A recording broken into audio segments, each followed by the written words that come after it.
Hey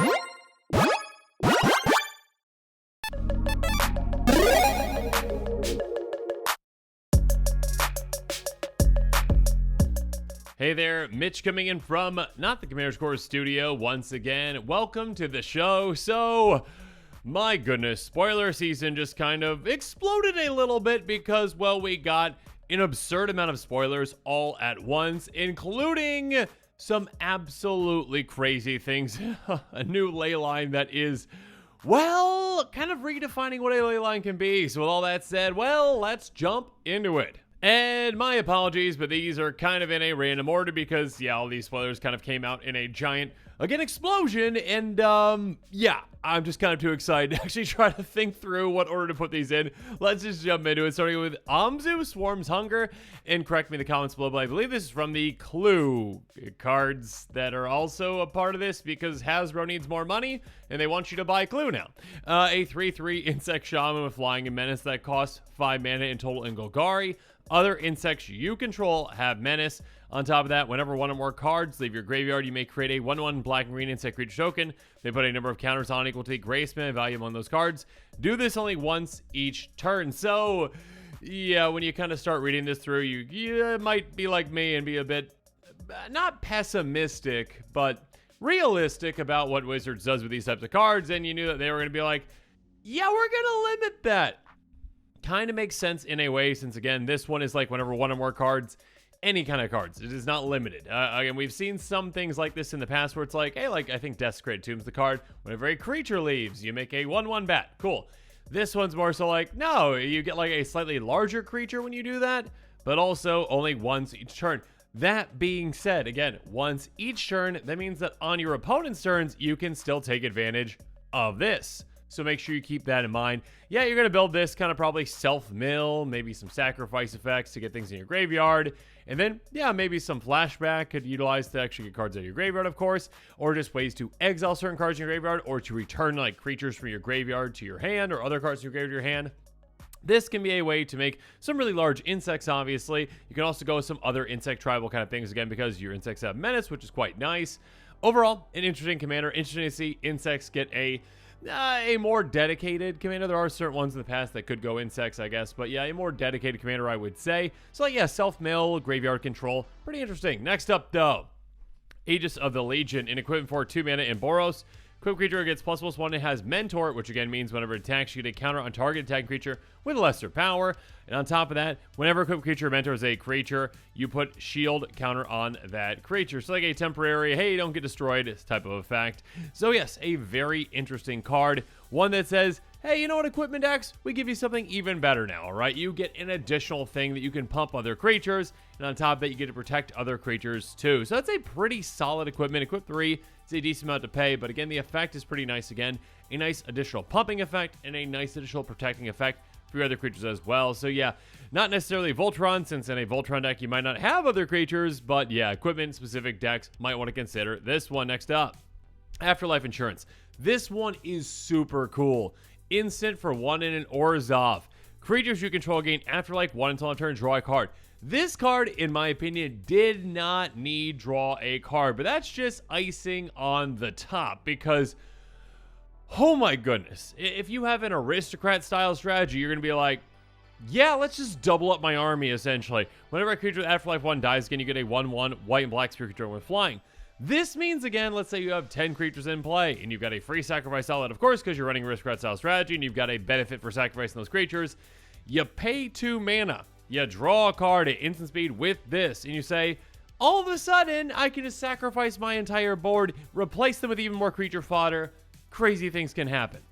And of course, keep in mind, like, other things as well, like, you know, like Teysa, who doubles up death triggers. Gonna love this one, too. A crazy good card. I can't believe this one's an uncommon. And it's kind of like just board wipe protection for other decks out there too. Even if you're not an aristocrat style deck that's really looking to take advantage of creature fodder, you still have a decent board size. Again, let's just say 10 creatures in play. Someone wipes the board. You're like, okay, instant speed, 2 mana, not save my board, but replace it with 10 flyers. Yeah, lovely. Oh, and also draw a card doing that too. So it's a really, really cool card. Moving on. Boros Strike Captain, a 3/3 Mentor Soldier for 3 mana. In Boros, of course, Battalion, whenever it attacks, whenever it and at least 2 other creatures attack, exile the top card of your library. During any turn you attack with 3 or more creatures, you may play that card. Interesting, it does say play, so it allows you to utilize lands, obviously, up the top as well. And, of course, it's kind of like a weird impulse draw, but conditional in that you can't just play it on your next turn unless you attack with 3 creatures. You could play it 10 turns from now as long as you attack with 3 creatures. So it's an interesting way to generate card advantage in a different way. Next up, Carnage Interpreter. This is a very strange one. A 3/3 Devil Detective, because that's the thing. That costs 3 mana and Rakdos. When it enters the battlefield, discard your hand, then investigate 4 times. So, yeah, if you're looking to go and not have a hand, there are certain types of decks out there that like to do that. Great. If not, maybe don't use this. I mean, I guess, yes, you do have kind of like an invested eventual 4 cards to replace those. You need to pay to sacrifice those clues to get those, obviously. Those clues could be dealt with. That being said, also, as long as you have 1 or fewer cards in hand, it gets +2/+2 and has menace. Seems more like a, I mean, you wouldn't really build a deck around this card, but like, again, if you have a deck that's just looking to not have a hand, this is pretty perfect for that. Or one that can play really well with clues. Otherwise, a pretty interesting but weird card. Next up, Conclave Evangelist. This one is spicy. A 4/4 Elfin Cleric for 5 mana in Selesnya.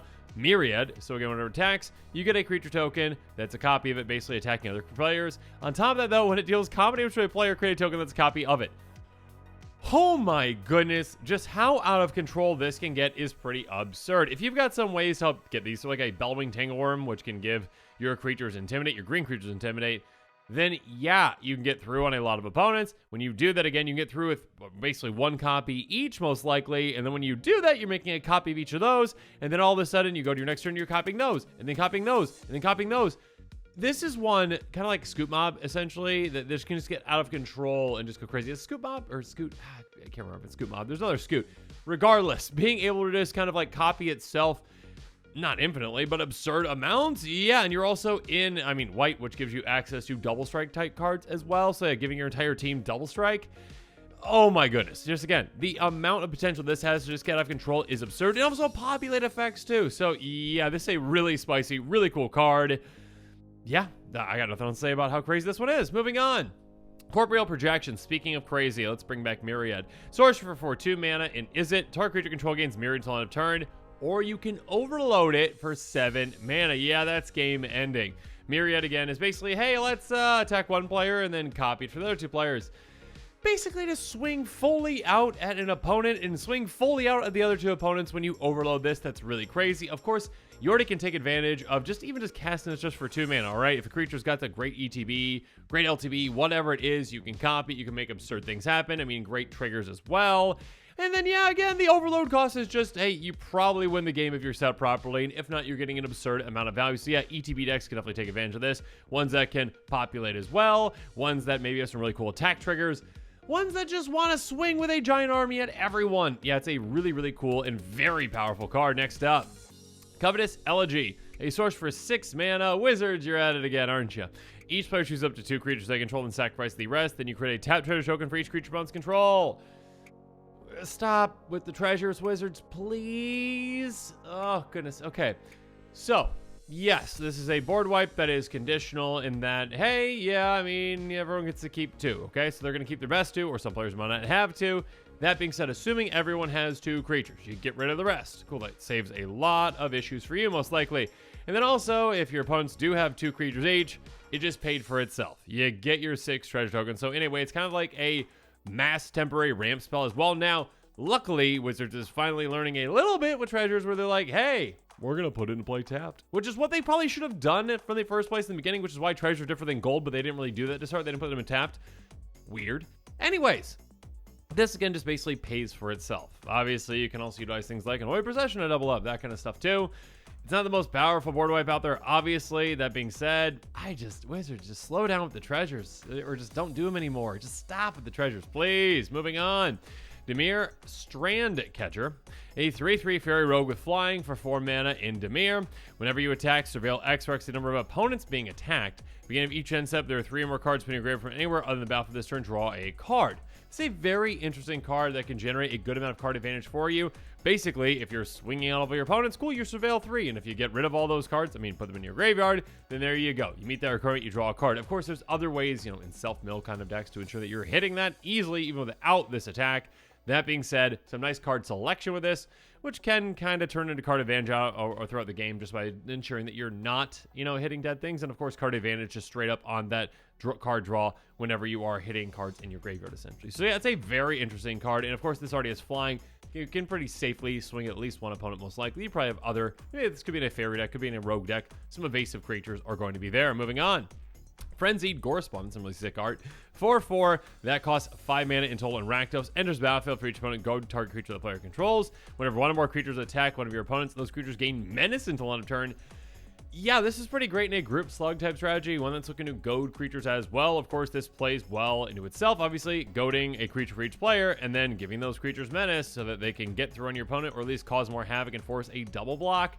Pretty fantastic. So yeah, this can definitely see play. I mean, being able to, again, force your opponents to attack and do your bidding is great, but also, again, one or more creatures attack one of your opponents.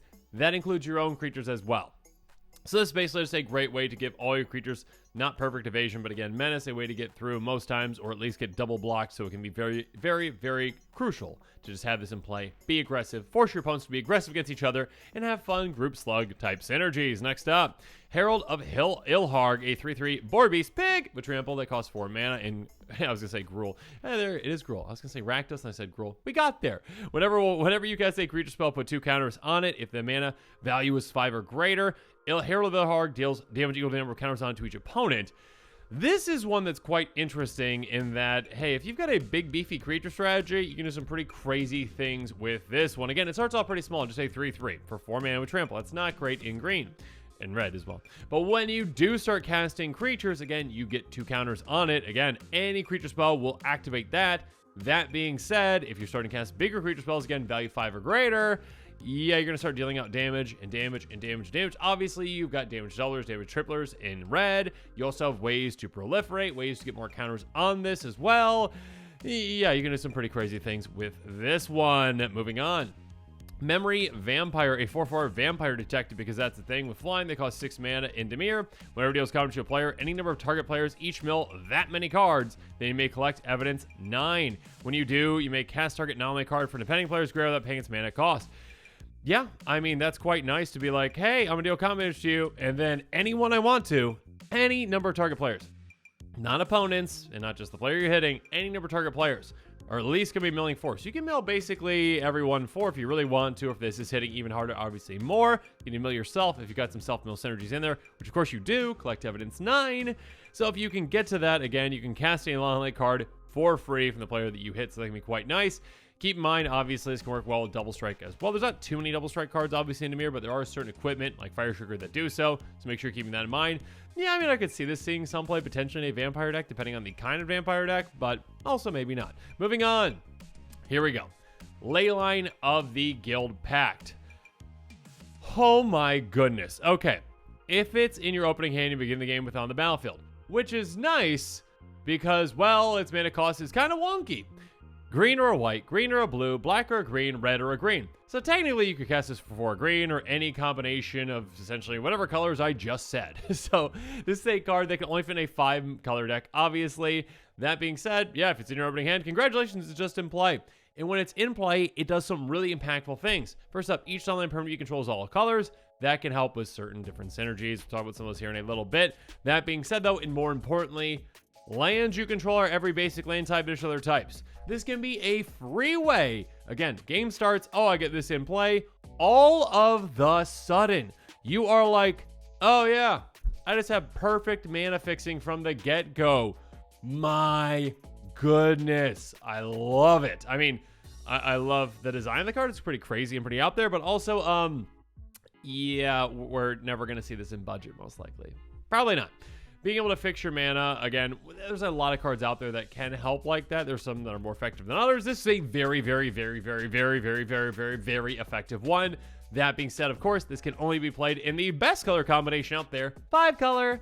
And yeah, it's pretty crazy that you can just get this down right away, and all of a sudden you have perfect mana fixing from the get-go. And this is going to be pretty funny because this is yet another reason after the rules committee to be like, well, we should never unban coalition victory because it'd be too good. Wrong. Anyways, yeah, it's a crazy cool card. There's definitely synergies you can play in the non-land permanents you control are all colors.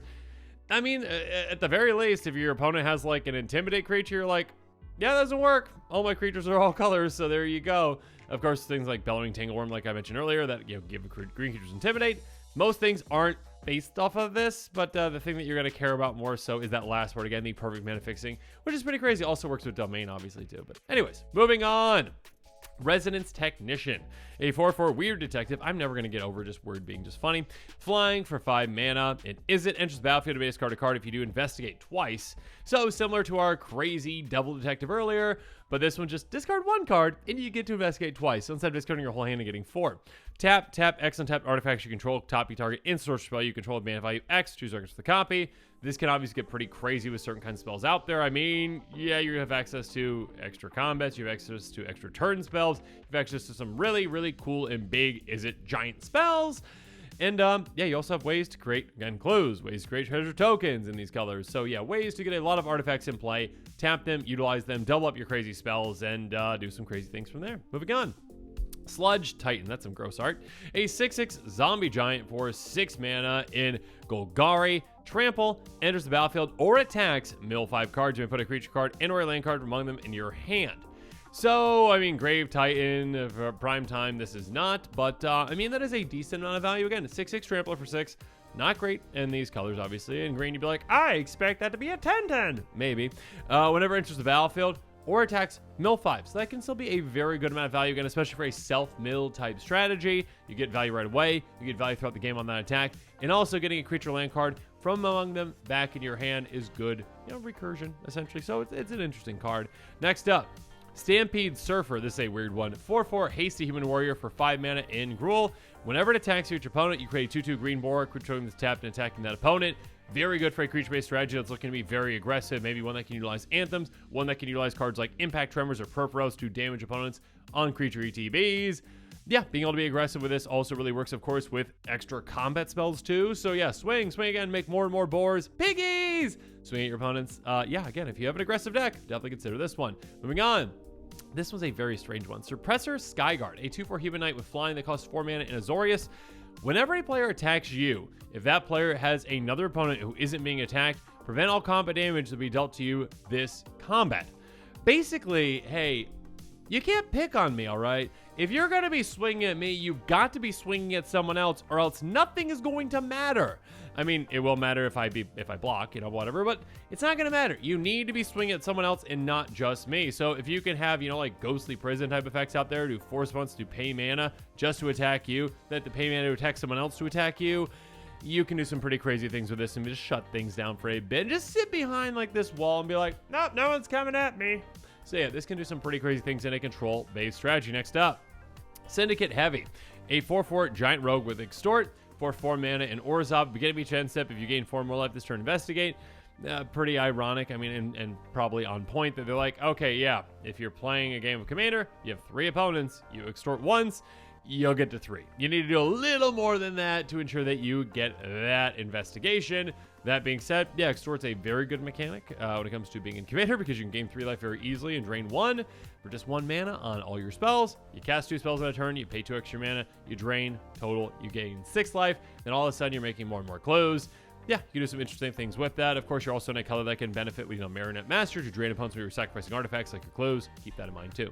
Next up, Unruly Crassus. This is a cool card. 4/4 Shark Octopus Lizard, because that's a thing, that costs 3 mana in Simic. Trample. Whenever attacks, you may have the base power type of another target creature control become XX till turn, where X is Unruly Crassus power. You can also pay 5 mana to adapt 3, which I never really was a big fan of the adapt mechanic. I didn't think it was that good.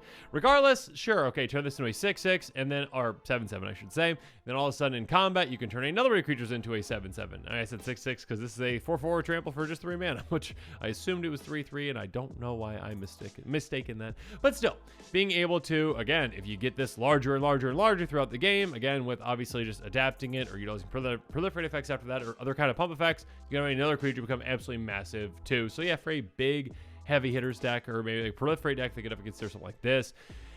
Vernal Sovereign, a 4/4 elemental elk for 6 mana in total in Selesnya. When it enters the battlefield or attacks, create a green and white elemental creature token with this creature's power bonus each equal number of creatures you control. When this ETBs or again attacks, you can make a giant creature. every single time. You can also blink this to make even more creatures, to make all your giant creatures even more giant. Yeah, you can do some pretty crazy things with this one. Definitely for a blink tribal deck, essentially, you can definitely consider something like this. One that maybe can populate as well. One that just wants to go wide with a bunch of creature tokens. There's a lot of things you can do to take advantage of something crazy like this. Next up, Portal Manipulator, a crazy good and fun uncommon. 3/2 human wizard with flash for 4 mana and Azorius. Enters the battlefield during the declare attacker's step. Choose target player and any number of target attacking creatures the opponents control. Those creatures now attacking that player. Again, you can flash this in and all of a sudden be like, okay, you were attacking me with those creatures, so let's send them somewhere else. And again, it says choose target player and any creatures attacking their opponents that control. So again, you can just kind of like manipulate where those creatures are going. It doesn't have to necessarily be you. And yeah, this can be quite fun. Just saying, you actually didn't mean to swing that way. Keep in mind, obviously, this is an ETB. It does not say enters the battlefield if it was cast. So yeah, if this is in play and you're playing against a blink deck with this, you're going to want to be careful. You don't want to just swing out again and be like, okay, let's do it again. And then they're like, blink this, send them at that other player. And that player's like, stop it, man. They keep coming after me when they mean to come after you. Pretty crazy. Moving on, finally, Alanis Genetics Expert, a 1/2 Snake Elf Detective, because that's the thing, for 3 mana in Simic with Evolve. So again, whenever a creature comes into play, if it's bigger than this, toughness or power-wise, you get a counter on it. Whenever one or more counters are put on Alanis, investigate that many times. Wizards saying, yeah, we don't want you to just investigate like 10 times if you give this 10 counters at once. That being said, of course, again, if you've got ways over time to give this counters, you can really benefit from that. On top of that, whenever you sacrifice a clue, you get a counter to a target creature you control. So being able to, again, you can proliferate with this. You can do other things to get counters on it. Again, you can just get counters on it in a wide variety of ways. You're in Simic. You got so many ways to get counters on this. Again, the more instances you have of getting counters on it versus the amount of just massive amount of counters you can get on it at once, the better, because again, you're going to get more of those investigations, more of those clues. There's ways to take advantage of those clues, including sacrificing them in one way or another. Again, paying 2 or, using another type of ability to sacrifice them essentially to get other counters on other creatures. If you got ways to double up those counters, like a hardened scales to get an extra counter, that can also really help as well. So yeah, keep that in mind. A very interesting commander in an interesting direction that you can take it. But now as this episode is coming to a close, it's time for me to hear from you. So in the comments below, let me know what your favorite of these cards is. What the craziest one is, I think it's Leyline. That thing is cool. I did not expect to see a Leyline. And yeah, now we've got one that, well... If you got a 5-color deck out there and you start off in your hand, congratulations, you won the jackpot. You just get free mana fixing no matter what lands are in play. Congratulations, and I guess your non-land perms are also all colors. Sure, cool, why not? But yes, ways to take advantage of that. There are many. I mean, just think about like Devotion. I've always imagined, I think there was like a standard deck a while back that was like Devotion, essentially, with Leylines. You just get them into play, and then you get free Devotion, essentially. I mean, green doesn't have like the best Devotion cards, but yeah, now you can start off with just 4 green Devotion to start the game off, so have fun with that. Maybe let's just do a Leyline tribal type of deck where you just have all the Leylines in a deck, you start the game off, and you probably have 3 of those in your hand, just plop them down, all of a sudden have some fun with Devotion. Some pretty crazy things can happen with that. Regardless, I'm off topic now. I hope that you enjoyed these cards. Make sure you're staying tuned for this channel for more exciting quick takes and spoilers, and of course, as always, thanks again, and have a good one. This show and episodes like this one are possible thanks to viewers like you. If you're looking for an easy way to help support this show, make sure that you like, share, and subscribe. Also, hit that bell notification icon so you don't miss any new episodes. You can also go check out our playmats and other merchandise at thecommandersquarters.com. We also have a ton of brand new t-shirt designs in stock, so make sure you check out those as well. Another easy way to support this show is with our TCG player affiliate links. So whether you're buying a deck or individual cards, you can use this general link right here or one in the description. And the final way that you can support this show is by supporting us directly by becoming a patron. There are many benefits to being a patron, and I truly couldn't do this without all of their support.